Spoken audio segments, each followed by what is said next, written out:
السلام علیکم ورحمۃ اللہ وبرکاتہ۔ المرأۃ الصالحہ میرج کنسلٹنٹ ہمارا رشتوں کا پروگرام ہوتا ہے، لیکن آج ہمارا جو ہے طبی اور روحانی پروگرام ہے۔ اس میں المستشفیٰ سعودیہ اس کے تحت اور مدنی اسلامی روحانی سینٹر کے تحت آج آپ کے ساتھ ہم کلام ہوں پروفیسر قاری عبدالمنان زیگم، طبیب روحانی و جسمانی۔ ناظرین کرام، آج ایک واقعہ، ایک سٹوری آپ کے سامنے لا رہا ہوں۔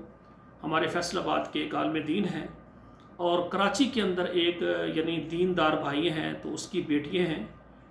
تو اس نے اپنی بیٹی کی شادی کرنی تھی، تو اس نے کہا کہ میں نے اپنی بیٹی کی شادی کرنی ہے لیکن کوئی عالم دین ہو جائے، عالم دین ہو چاہے غریب ہو، کوئی مسئلہ نہیں۔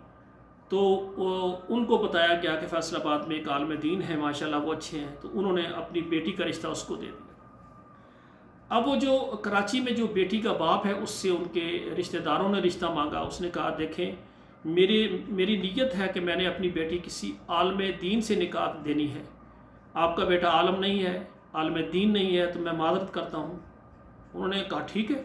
بظاہر انہوں نے جس طرح بندہ رضامند ہو جاتا ہے، یہ اپنے اخلاق سے ظاہر کیا، لیکن اندر سے کیا تھا کہ اگر آپ نے رشتہ ہمیں بھی نہیں دیا تو آپ کسی عالم کو بھی دے کر دکھائیں۔ اب فیصل آباد سے یہ برات لے کر گئے کراچی میں، تو وہ جناب جس طرح ایک ہمارے پاکستان کا طریقہ ہوتا ہے، تمام رشتہ داروں کو بلاتے ہیں، سب کو بلایا۔ بلانے کے بعد جو ہے وہ جنہوں نے رشتہ مانگا تھا نا، وہ بھی ان کے رشتہ دار تھے، ان کو بھی دعوت تھی، وہ بھی آئے ہوئے تھے۔ تو انہوں نے پہلے سے پلاننگ بنائی ہوئی تھی، انہوں نے پانی وغیرہ کوئی چیز وغیرہ کسی سے جادو کروا کے وہ ساتھ لائے ہوئے تھے۔ تو جب وہ بیٹھے تو انہوں نے کسی انداز سے وہ گلاس میں پانی ڈالا، تو وہ جو لڑکا تھا عالم دین اس کو پلا دیا۔ اب اس کو تو پتہ نہیں ہے، وہ تو مہمان ہے، اس کو اگر کوئی بندہ دودھ دے دیتا ہے تو وہ کہے گا میری ضیافت کے لیے میری عزت کر رہے ہیں، وہ پی لے گا۔ اگر اس کو پیپسی 7 اپ دیں گے تو وہ پی لیں گے۔ اگر کوئی اس کو ٹھنڈا پانی پیش کرے گا، یہ پانی آپ پی لے، تو وہ اگر نہیں بھی گنجائش تو وہ کہے گا یار اس نے محبت سے میری عزت کے لیے یہ مشروب دیا ہے اور میں اس کو پی لوں، تو انہوں نے پی لیا۔ اب جناب نکاح ہوا، نکاح کے بعد رخصتی ہو گئی اور وہ اپنی دلہن کو لے کر فیصل آباد پہنچ گیا، جو ان کے لیے کمرہ خاص سجایا گیا تھا۔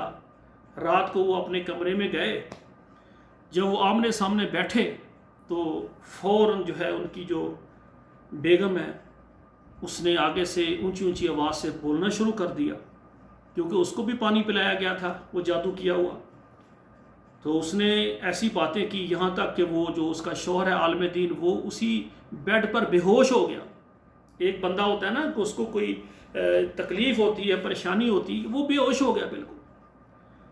اب صاف ظاہر ہے کہ ان کے جو گھر والے تھے دوسرے، جب ان کو یہ پتہ چلا کہ مولوی صاحب جناب وہ چارپائی کے اوپر، وہ بیڈ کے اوپر مسحری کے اندر وہ بے ہوش پڑے ہیں اور بیگم ان کی جناب ساتھ بیٹھی ہوئی ہے اور وہ بھی ایسی باتیں کر رہی ہے کہ جو اچھی نہیں ہے، وہ بھی بد اخلاقی کا مظاہرہ کر رہی، تو وہ بہت پریشان ہوئے۔ خیر جب کچھ ہوش آئی عالم دین کو، تو ان کو جب بتایا گیا کہ اتنے عرصے سے آپ بے ہوش پڑے، خیر تو وہ کہنے لگا بس میں کمرے میں آیا ہوں، انہوں نے کچھ اونچی آواز سے باتیں کی، اس کے بعد مجھے پتہ نہیں چلا، میں تو بے ہوش ہو گیا ہوں۔ خیر پھر جاننے والے جو تھے وہ عالم دین لے کر آئے، اور وہ عالم دین نے آ کر ان کو دیکھا، اور دیکھنے کے بعد جو ہے چیک کیا، اور انہوں نے کہا کہ آپ کے اوپر تو بہت شدید جو ہے جادو ہے، بہت شدید جادو ہے، اور یہ کسی نے کیا ہے، اس کے رشتے کی بات ہو سکتا ہے کہیں پر پہلے ہو یا نہ ہو، والدین نے نہیں کیا، تو انہوں نے کہا کہ ٹھیک ہے جہاں آپ کر رہے ہیں وہاں بھی ہم نے یہ رشتہ چلنے نہیں دینا۔ اب انہوں نے اس طریقے سے کیا ہے کہ آپ بے ہوش ہو گئے ہیں اور آپ کی بیگم نے بدتمیزی کی ہے، حالانکہ ذاتی طور پر آپ کی بیگم بھی آپ پر مطمئن ہے اور آپ بھی اس پر مطمئن ہے، والدین نے رضامندی کے ساتھ یہ رشتہ کیا ہے۔ پھر قرآن مجید کا اذکار، دعائیں اور دم کیا اور ان کا علاج کیا، اس کے بعد وہ آپس میں میاں بیوی بالکل ٹھیک ہیں، آپس میں رہ رہے ہیں، سلوک ہے۔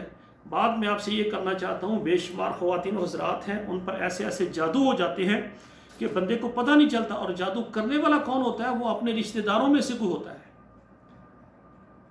اصل جو دشمن ہوتے ہیں نا، جن کو ہم دشمن سمجھتے ہیں، وہ اس طرح کی حرکتیں نہیں کرتے۔ یاد رکھنا، آپ کے جو قریبی رشتہ دار ہیں اتنے قریبی ہوتے ہیں کہ آپ سمجھتے ہیں کہ ان کے گھر جانے کے بغیر اور ان کو بلانے کے بغیر ہماری شادی نہیں ہو سکتی۔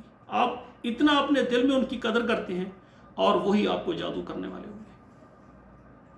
تو خواتین و حضرات پریشان نہ ہو، پوری دنیا کے اندر بے شمار ایسے بیٹے ہیں، ایسی خواتین ہیں جن کو ایسے مسائل ہوتے ہیں، پرسنل میرے ساتھ رابطہ کرتے ہیں۔ تو پھر میں نے سوچا کہ کافی ساری میرے ساتھ درد مند پریشان حال لوگوں کی سٹوریاں ہوتی ہیں، میں آپ کے سامنے عرض کر رہا ہوں۔ اور یہ کرنے کا مقصد یہ ہے کہ پوری دنیا میں رہنے والی خواتین و حضرات جو بھی پریشان ہیں وہ ہمارے ساتھ رابطہ کریں۔ انشاءاللہ تعالی ہم کوشش کریں گے کہ مکمل آپ کا علاج ہو جائے، اور ہم جنہوں نے تعویذ ڈالے ہوتے ہیں ہم اترا دیتے ہیں، کڑا ڈالا ہوتا ہے اتروا دیتے ہیں، دھاگا پہنا ہم اترا دیتے ہیں۔ ہم ان چیزوں کو صحیح نہیں سمجھتے، یہ ناجائز ہیں، شرک تک پہنچ جاتی ہیں، ان کی گناہ بہت بڑے ہیں۔ کسی مزار پر ہم نہیں بیچتے، قبرستان نہیں بیچتے، یہ سب چیزیں باطل ہیں۔ صرف ہم کہیں گے کہ نماز پڑھیں، استغفار کریں، قرآن پڑھیں، قرآن سے وظائف بتائیں گے، اور رسول اللہ کی مسنون دعائیں بتائیں گے، انشاءاللہ تعالی خود بھی ہم آپ کو دم کر کے دیں گے۔ اللہ کی رحمت اور مہربانی سے یہ قرآن مجید، یہ اللہ ذوالجلال کی طرف سے نازل شدہ کتاب، اور یہ کلام اللہ ہے، یہ مخلوق نہیں ہے۔ قرآن کیا ہے؟ کلام اللہ ہے۔ تو اس کلام اللہ کو پڑھنے سے انشاءاللہ تعالی ہر قسم کا جادو، جنات وہ گھر سے دفع ہو جاتے ہیں، ان کے اثرات ختم ہو جاتے ہیں۔ تو میری گزارش ہے کہ آپ کے رشتہ داروں میں جہاں تک کہیں بھی کوئی تکلیف ہو، آپ ہمارا پیغام ضرور وہاں تک پہنچائیں، ہماری ویڈیو بھیج دیں، اور آپ بھی ہمارے اس چینل کو سبسکرائب کریں، لائک اور شیئر کریں، کمنٹ میں اچھا کوئی کمنٹ بھی دے دیا کریں۔ اور جو ہم سے خدمات لینا چاہتے ہیں، آپ کے گھر میں بیٹی ہے، بیٹا ہے، یا کوئی گھر میں ہے، اکثر یقین کریں ایسے ایسے واقعات ہوتے ہیں کہ تکلیف بیٹے کو ہوتی ہے، دام بیٹے کو کیا جاتا ہے، اور ان کی ہمشیرہ کو بھی دورہ پڑ جاتا ہے، ان کی والدہ کو بھی دورہ پڑ جاتا ہے، کیونکہ شکایت سارے گھر میں ہوتی ہے، ظاہر ایک بندے پر ہوتی ہے۔ تو آپ ہمارے واٹس ایپ میں رابطہ کریں، اپنا نام لکھیں، اپنا شہر اور اپنی بیماری کی وضاحت کریں، انشاءاللہ تعالی ہم آپ کو فوراً جواب دیں گے۔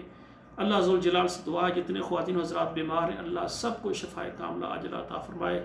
والسلام علیکم ورحمۃ اللہ وبرکاتہ۔